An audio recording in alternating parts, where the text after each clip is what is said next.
नमस्कार, बहुत स्वागत न्यूज़ 18 पर आपका बहुत बहुत स्वागत। आपके साथ मैं हूं ललित प्रजापति, आनंद हमारे साथ हैं और इस वक्त सबसे बड़ी खबर के साथ हम आपके पास ये वीडियो लेकर आने वाले हैं। सबसे बड़ी खबर ये है कि मिडिल ईस्ट में एक टेंशन चल रहा है, बातें युद्ध विराम की कही जा रही हैं, लेकिन अचानक से तुर्की को हुआ क्या है?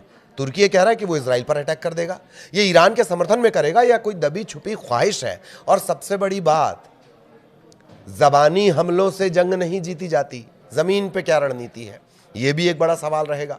और इन सब के बीच एक सवाल जो मिडिल ईस्ट और पूरी दुनिया के भविष्य से टिका हुआ है कि दरअसल अमेरिका कह तो रहा है कि बातचीत होगी, ईरान की तरफ से भी नर्म रुख आ तो रहा है कि बातचीत होगी, लेकिन क्या इस बार भी इस्लामाबाद में होगी, कहीं और होगी, कहाँ वो बैठक होगी और कैसे उस बैठक का भविष्य पूरी दुनिया पर असर डालेगा, इस पर भी बातचीत करेंगे। लेकिन शुरुआत जो इस वक्त का सबसे बड़ा अपडेट है कि आखिर अर्दोगान को हुआ क्या है, क्यों वो कह रहे हैं कि नेतन्याहू को खाक में मिलाकर रख देंगे, इसी से शुरू करेंगे। आनंद, क्या ये अपडेट? बिल्कुल, देखिए, आप इसको अगर इस तरीके से देखेंगे तो ये एक तरीके से ईरान के समर्थन में तुर्की रहता है। और ये जो एर्दोगन का बयान आया हुआ है, इससे ये स्पष्ट हो चुका है कि वो जो बात कह रहे हैं वो खुले तौर पर एक तरीके से ईरान के समर्थन में तो है, लेकिन अमेरिका का इसमें टेंशन भी बढ़ सकता है। इसलिए क्योंकि जो रिसेप तैयब अर्दोगान हैं, उन्होंने स्पष्ट रूप से बोला है कि अगर ये युद्ध इसी तरीके से चलता रहा, जो ईरान और इजराइल के बीच युद्ध चल रहा था, अगर वो चलता रहा और अगर सीज़फायर नहीं होता तो तुर्की भी इजराइल पर हमला कर सकता था। उनका अभी भी बयान है, उनका ये कहना है कि नेतन्याहू जो है वो एक तरीके से वो युद्ध अपराध कर रहे हैं। एक बड़ा आरोप लगाया है एर्दोगन ने बेंजामिन नेतन्याहू पर। साथ में ये भी कहा है, धमकी भरे लहजे से उन्होंने एक बयान भी दिया है। उनका बयान ये है कि तुर्की की जो सेना है, लीबिया और नागोर्नो काराबाख में घुसी थी सेना जिस तरीके से तुर्की की, उसी तरीके का ऑपरेशन चला करके इजराइल में भी घुस सकती है तुर्की की सेना। लेकिन दिलचस्प बात यह है कि तुर्की जो है कि नाटो सदस्य भी है, उसको भी देखना ध्यान होगा, क्योंकि नाटो सदस्यों में भी यूरोपीय कंट्री हैं और अमेरिका भी खुद है। तो ये समझना जरूरी है, क्योंकि एक तरफ अमेरिका इजराइल को खुले तौर पर समर्थन कर रहा है, साथ में जंग भी लड़ रहा है और बातचीत भी खुद ही बैठ करके कर रहा है। फिर से बातचीत की तारीख आने वाली है, मैं आगे आपको बताऊंगा कि उस पर क्या अपडेट है। लेकिन महत्वपूर्ण बात तुर्की को लेकर की है। तुर्की अगर हमला करता है तो वो किस तरीके से हमला करेगा? देखिए, 3 तरीके होंगे, 3 चरण होंगे। पहला तो ज़मीनी हमला, जो कि वो पॉसिबल इसलिए नहीं है क्योंकि जो उनकी सीमा है इजराइल और तुर्की से जुड़ा नहीं है, सटा नहीं है। उनके बीच में आता है आपका 2 देश आते हैं। वो 2 देश जो हैं उसके कारण से 600 से 800 किलोमीटर की हवाई दूरी भी है। और अगर हम समुद्री अटैक की बात कर लें तो वो भी पॉसिबल नज़र नहीं आता है। तो ये जो हमले करने की बात कहें तो ये हमले किस तरीके से और कैसे हमले करने की बात कर रहे हैं ये जो अर्दोगन है, तो इसके बारे में हम आगे बताएंगे कि इसका कारण क्या है। बिल्कुल, तो ये प्रैक्टिकलिटी की बात दरअसल आनंद कर रहे हैं। 2 मुल्क हैं, छोटे मोटे नहीं हैं, ये एक पड़ता है सीरिया और एक लेबनान। यहाँ पर सैनिकों को सपोर्ट मुहैया कराना, अगर आप जमीन से जाने की सोच रहे हो, इज इट पॉसिबल? संभव नहीं है।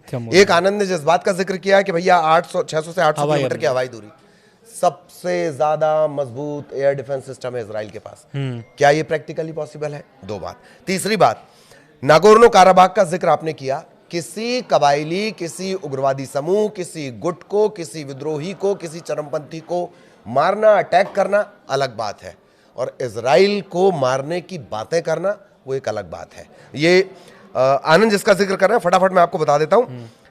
नेटो का आनंद ने कहा, नेटो में अगर आप पर हमला होगा तब तो पूरा नेटो एक है, पर आप किसी पर अगर अटैक करेंगे तो क्या वाकई नेटो आपके साथ आएगा? ये एक सबसे बड़ा सवाल रह जाता है, क्योंकि ये बना ही ऐसा है, डिफेंसिव अलायंस गठबंधन है। आप पर हमला होगा तब नेटो एक हो जाएगा, लेकिन आप अगर किसी पर अटैक करेंगे तब। और वैसे भी नेटो को लेकर बहुत ज़्यादा ये जो मिडिल ईस्ट टेंशन है, इसके बीच तमाम जो स्थितियाँ वो आपने देखी हैं। भयानक आर्थिक संकट से ये गुजर रहा है कौन? तुर्की। और इसकी मुद्रा का नाम भी बड़ा अच्छा है, लीरा। थोड़ा रोमांटिज्म का आपको एहसास होगा। लीरा इसकी मुद्रा है, रसातल में है। स्थितियां ये हैं, और किसी भी देश को युद्ध लड़ने के लिए हजारों करोड़ डॉलर्स की जरूरत होती है, बहुत छोटा युद्ध अगर आपको लड़ना है तो। ये स्थितियां हैं, लेकिन एर्दोगान जो है वो बार बार लीबिया और काराबाग का जिक्र कर रहे हैं। ये अजरबैजान आर्मेनिया युद्ध है, और रेगुलर आर्मी इसमें तुर्की ने नहीं उतारी थी। रेगुलर आर्मी जब आप उतारते हैं तो नुकसान ज़्यादा हो जाता है, ठीक है। रेगुलर आर्मी नहीं थी, इसके पास एक बायर कतार TB2 ड्रोन है इसके पास, उसके जरिए इसने हमला किया था। सैन्य सलाहकार और भाड़े के लड़ाके पैसे के लिए लड़ते हैं, धूमधाम धड़ाम। वो देश के लिए नहीं लड़ रहे होते हैं, उनके लड़ने का स्टाइल एकदम अलग होता है, ठीक है। ये तब आपने किया, और उसको आप अगर इजराइल में इंप्लीमेंट करने की कोशिश करेंगे, ये बिल्कुल भी थोड़ा सा हास्यास्पद लगता है। तो ये तुर्की कर क्यों रहा है, अब आनंद आपको समझाएंगे। इसी क्रम को देखिए हम बरकरार रख रहे हैं कि आपने एक बड़ा बयान दिया, तो क्या आप डराना चाह रहे थे, कोई धमकी देना चाह रहे थे? और जो बातें आप कह रहे हो कि हमला कर देंगे, हमने तो तीनों जगह से बता दिया, हवाई हमला, जमीनी हमला, समुद्री हमला। अब इसके अलावा कोई नई टेक्नोलॉजी आपके पास आ गई, जादू मंतर जन्न वाली, उसके बारे में हमें नहीं पता। लेकिन दरअसल ये कहा क्यों जा रहा है, क्या है इसके पीछे, ये आनंद डिकोड। बिल्कुल, देखिए दरअसल हुआ क्या है कि एर्दोगन बयान इस तरीके से दिए हैं क्योंकि उनको भी पता है कि इजराइल पर हमला करना इतना पॉसिबल तुर्की के लिए नहीं है। और अगर वो नाटो का सदस्य हैं और अगर ले रहे हैं नाटो को, अगर ऐसा वो सोच रहे हैं कि अगर हमला होता है तो नाटो उनके सहयोग में होगा, तो ये बहुत गलत फहमी में है। क्यों? क्योंकि देखिए आर्टिकल 5 क्या कहता है, जो नाटो के आर्टिकल 5 है वो ये कहता है कि अगर किसी सदस्य देश पर कोई हमला करता है तो पूरा नाटो उसकी मदद करेगा। लेकिन अगर तुर्की खुद आगे बढ़कर इजराइल पर हमला करता है तो नाटो तुर्की का साथ नहीं देगा, उल्टा अमेरिका और यूरोपीय देश तुर्की पर इतने भयानक प्रतिबंध लगा देंगे कि देश बर्बाद हो जाएगा। तो ये तो स्पष्ट हो गया है कि नाटो इनके समर्थन में नहीं आने वाला है। दूसरी बात, ये ऐसा बयान दे क्यों रहे हैं, तो ये बयान इसलिए ऐसा दे रहे हैं क्योंकि इनकी राजनीति हित है, इसमें राजनीति लाभ है, इस कारण से वो दे रहे हैं। ईरान के जो सुप्रीम लीडर हैं, या फिर जो मारे गए सुप्रीम लीडर थे आयतुल्लाह अली खामनेई, या फिर उनके जो बेटे हैं मुस्तफा खामनेई, वो अगर वैसा बनना चाहते हैं एर्दोगन, तो उनके लिए बहुत कठिन परिस्थिति सामने आ सकती है, या फिर उनको वैसे तैयार होना पड़ेगा जैसे ईरान तैयार हुआ है। पहला तो आपको सदस्यता छोड़नी पड़ेगी नाटो की, और ये पॉसिबल नहीं है। क्यों? क्योंकि नाटो से आपको बहुत लाभ मिल रहे हैं, और एक तरीके से हम ये बोले सैन्य सहयोग जो है वो बहुत बड़ा सहयोग है। तो एर्दोगन क्या है, वो पूरी दुनिया में मुसलमानों का रहनुमा यानी कि मसीहा साबित करना चाहते हैं अपने आप को, खुद को खलीफा, जो बिल्कुल इससे पहले भी बात आई है। हाँ। ये खुद को खलीफा बनाना चाहते हैं। सुन्नी जो मुस्लिम पंथ है, इस्लाम का जो पंथ है सुन्नी, उसको ये एकजुट करके, और ओवरऑल उसमें शिया को भी हम शामिल कर लें, जैसे ईरान जो है वो शिया मुल्क है, तो ये कुल जमा खलीफा बनने की चाहत है, ऐसे समझे आनंद? बिल्कुल खलीफा बनने की। और जो तुर्की में जो कट्टरपंथी या फिर रूढ़िवादी वोटर्स हैं, उन्हें खुश करने के लिए ये ऐसे मतलब बयान, आक्रामक वाले बयान देते रहते हैं। तो कुल जमा ये है कि ये जो बयान था एर्दोगन का, एक तरीके से वो राजनीति लाभ लेने के लिए ये बयान दिए। वो सोच रहे थे ये जो आग फैली हुई है उसमें रोटी सेक करके निकल दिया जाए। तो वो बयान को अगर आप पूरी तरीके से देखेंगे तो पूरे मायने यही निकलते हैं कि वो अपने देश में वो फिर से अपने राजनीति जो ढांचा है उसको और मजबूत करना चाहते हैं, और जो भी वोटर्स हैं वो अपनी तरफ खींचने के लिए वो इस तरीके का बयान दे रहे हैं। बैठक कहाँ हो रही है, आनंद उसका अपडेट देंगे। उससे पहले बड़े दिलचस्प फैक्ट मैं आपको बता रहा हूँ। आनंद ने जो कहा है उसे ऐसे आप थोड़ा सा समझ लीजिए कि जब पाकिस्तान वालों के पास कोई मुद्दा नहीं होता है, महंगाई हो जाती है, नेता पिटने वाले होते हैं, तो वो कहते हैं हम भारत पे अटैक कर देंगे, हमारे घर खाने को नहीं पर हम भारत पर अटैक कर देंगे। तो पाकिस्तानी थोड़ी देर के लिए खुश हो जाते हैं। एर्दोगान अपने उस कट्टर वोट बैंक के लिए कुछ वैसी कोशिश करते नजर आ रहे हैं, लेकिन खलीफा बनने की इनकी चाहत बहुत पुरानी है। इस बार भी जो ये कोशिश कर रहे हैं, इसमें इस्लामाबाद को भी, यानी पाकिस्तान को भी शामिल कर रही है, ठीक। उसके जरिए ये एक ट्रायंगुलर बनाने की कोशिश है, ताकि ईरान का जो घटता प्रभाव है उसमें ये अपना जुगाड़ लगाएं और नए खलीफा बन के हो जाएं। लेकिन गुरु, खेल ऐसा नहीं है। इजराइल को सबसे पहले मान्यता देने वाला मुस्लिम देश तुर्की है, ठीक।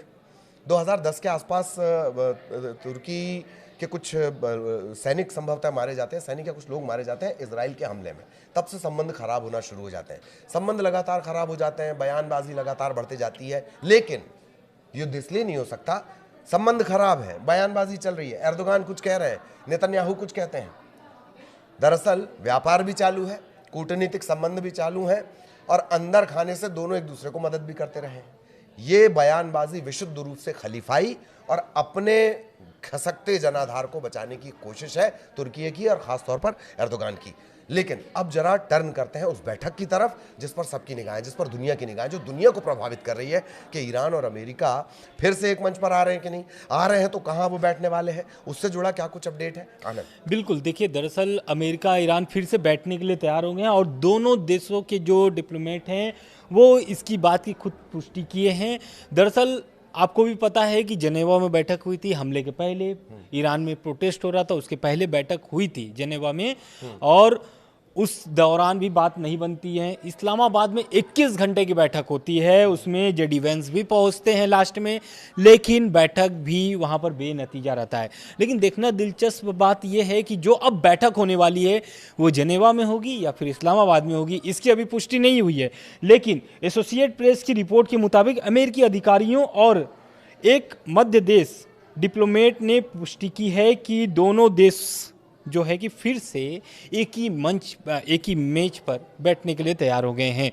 लेकिन इसकी दिन, तारीख, समय अभी निर्धारित नहीं की गई है। हाँ, बैठने के लिए तैयार हैं, जल्द ही अनाउंसमेंट भी हो सकता है तारीखों का। बिल्कुल, तो ये देखिए जगह तय नहीं है, लेकिन जिस तरह की बातें आ रही हैं, जिस तरह की जानकारियां मिल रही हैं, मुफीद जगह की अगर बात कर ली जाए, ओमान इस तरह की पहले ही कोशिश कर चुका है। इस्लामाबाद में या ये कहें कि पाकिस्तान में जो एक्सपर्ट हैं वो ये जानकारी दे रहे हैं कि पाकिस्तान में अभी भी कुछ संभावना है कि वहाँ पर बैठक को एक बार फिर कर दिया जाए, क्योंकि ओमान की बैठक में ये ललित बैठे हैं या आनंद बैठे हैं लेकिन आपस में बातचीत नहीं कर रहे हैं। इन सब के बीच एक तीसरा कैरेक्टर है जो वहाँ के मंत्री थे, मेरा ख्याल विदेश मंत्री, अब्बास अराक्ची। हाँ, तो दोनों ही ना ईरान के लोग ईरान के अमेरिकन से बात कर रहे हैं, अमेरिका के ईरान से बात कर रहे हैं, उनकी कोई और मध्यस्थता कर रहा है। कम से कम ये बात तो है कि इस्लामाबाद, जो पाकिस्तान में बैठक हुई उसमें आमने सामने तो रहे आप, एक मेज पर तो रहे आप, जबकि ओमान में इस तरीके से था ही नहीं। ओमान में तो अलग अलग कमरों में बैठकर ये डिस्कशन चल रहा था। सोचिए ऐसे कैसे बात बनेगी। कम से कम यहाँ तक तो अब बात आई है। जानकारी ये कह रहे हैं कि पाकिस्तान की कोई जगह हो सकती है या कौन सी आगे की जगह होती है वो भी हम अपने दर्शकों को बताएंगे। एक फैक्ट इंपॉर्टेंट रह गया था, वो आपको जरूर जान लेना चाहिए। तुर्की को लेकर एक बात ये भी कही जा रही है कि ईरान के बाद इजराइल अगर अपने प्रभाव को उसी तरीके से बढ़ाना चाहता है उस पूरे इलाके में, तो तुर्की उसके लिए सबसे बड़ा खतरा बन सकता है। ये भी अंदर खाने में एक बातचीत चल रही है। लेकिन एर्दोगान सिर्फ अपना एटीट्यूड दिखा रहे हैं, अपना एक तरीके से वो बता देना चाहते हैं कि मैं कहीं से कमज़ोर नहीं हूँ। कमज़ोर सबसे ज़्यादा यही बोलता है कि मैं कहीं से कमज़ोर नहीं हूँ। एक तरह से ये हिंट भी कहा जा सकता है। और जैसे आनंद ने डिकोड किया कि अंदर खाने की राजनीति है, उसके लिए बयान दिया जा रहा है। और ये बैठक में एक और जोड़ देते हैं, खबर अपडेट आई है कि रूस के बाद चीन ने भी, यानी शी जिनपिंग ने भी 4 पॉइंटर के प्रस्ताव रखे हैं सीज फायर को लेकर के, यानी कि युद्ध खत्म करने के लिए डील को लेकर के। जो अमेरिका ईरान की जो बैठक होने वाली है तो उसकी मध्यस्थता करने के लिए अब चीन भी आगे आ गया है। चीन ने प्रस्ताव रख दिया है कि हम बातचीत करवाने के लिए तैयार हैं, आप लोग झगड़ा अपना खत्म कर लीजिए। बिल्कुल, तो एक तरह से दो बड़ी सुपर पावर हो गई। कल हमने आपको बताया था कि रूस की, हाँ, रशिया ने कहा है कि आप हमरा जो आपका एनरिच यूरेनियम है वो हम रखने को तैयार हैं। चाइना ने कड़ा रुख दिखाया और आज चाइना ने बात कहा। बहुत अच्छी बात है आनंद भाई, लिटरली बहुत अच्छी बात है कि कम से कम ऐसे बड़े पावर्स जो हैं, ऐसे वीटो पावर्स जो रखते हैं, जिनका दमखम है हथियारों के दम पर, टेक्नोलॉजी के दम पर, बाजार के दम पर, आर्थिकी के दम पर, कम से कम वो ये कोशिश कर रहे हैं कि युद्ध रुक जाए। युद्ध रुकने ही चाहिए, बिल्कुल युद्ध रुकने ही चाहिए। आगे भी इसी तरह के अपडेट आप तक पहुंचाते रहेंगे। फिलहाल हम दोनों को इजाजत दीजिए। नमस्कार।